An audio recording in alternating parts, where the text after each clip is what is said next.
Um, so, I'm kind of on the ceiling right now, so we'll just do the review like this. Screw it.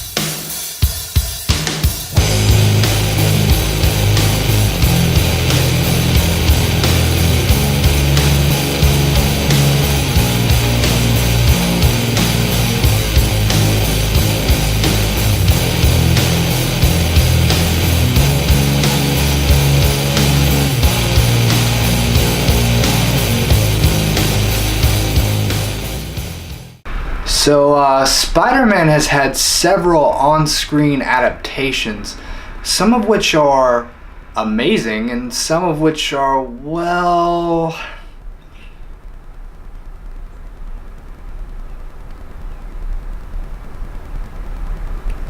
yeah. It's my birthday, Spider-Man, and I'll blow out my own candles. So, let's talk about Homecoming, because one thing this movie does well is it chooses to ignore the origin of Spider-Man and instead focuses on moving forward with this new iteration of the character. That's not to say this isn't an origin film, because in ways it is. It's not so much focused on Peter Parker becoming Spider-Man though, as it is focused on Peter Parker learning to become a hero. And Tom Holland really nails playing Spider-Man. Actually, he nails playing both Peter Parker and Spider-Man, because not only does he pull off the awkwardness and the nerdiness of Peter Parker, but he has the cocky, catchy one-liners like, you know, Spider-Man. This version of Spider-Man actually reminds me of several different kind of iterations of Spider-Man thrown together. More particularly, it reminds me of Brian Michael Bendis' run on Ultimate Spider-Man. The Peter Parker feels more like he's from that run. But the Spider-Man himself kind of feels like the cocky, you know, sassy one-liner spitting superhero from the 90s cartoon. So if you're a fan of that, or either one of those really, you'll really like this interpretation of Spider-Man. And that really works to this movie's advantage, because there are a lot of laughs in this movie.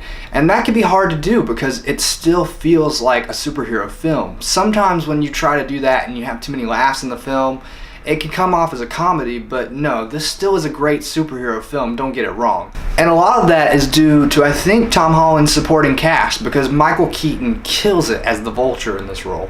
And what I love about the Vulture in this movie is that you're really able to sympathize with him as a character and not so much view him just as a villain. You know, there's actually reasons why you could consider him not that terrible of a guy, and it kind of makes you care more for the character and gets you more invested in, you know, what his plan is.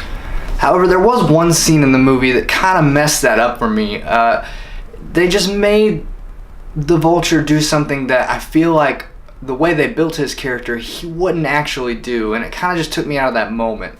I won't spoil it, but it's just one nitpick I have. And one other problem I have is that, you know, there's a lot of Spidey villain cameos in this movie, and that's actually really cool for fans of the character. It's just that for lack of time, they're not really given much to do. And, you know, in future installments, if they come back to the franchise, then this will be a good thing because, you know, we'll have had them set up already. But for this movie by itself, it's kind of a, you know, kind of a letdown. However, all these appearances lead to some pretty awesome Easter eggs, and if you're a Spidey fan, you're definitely gonna want to pay close attention.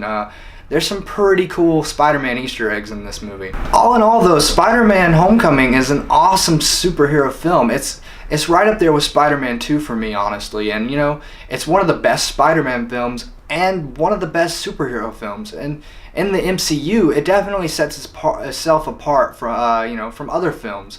So it kind of feels like Guardians of the Galaxy in that way, and I gotta say it's one of my more favorite MCU films. So I'm gonna give Spider-Man a 9 out of 10. Hey guys, did you see Spider-Man Homecoming? What did you think of it? And if you liked this review, be sure to stay tuned, you know, check back in for more reviews, like, comment, subscribe, and yeah, we'll see you next time. Bye.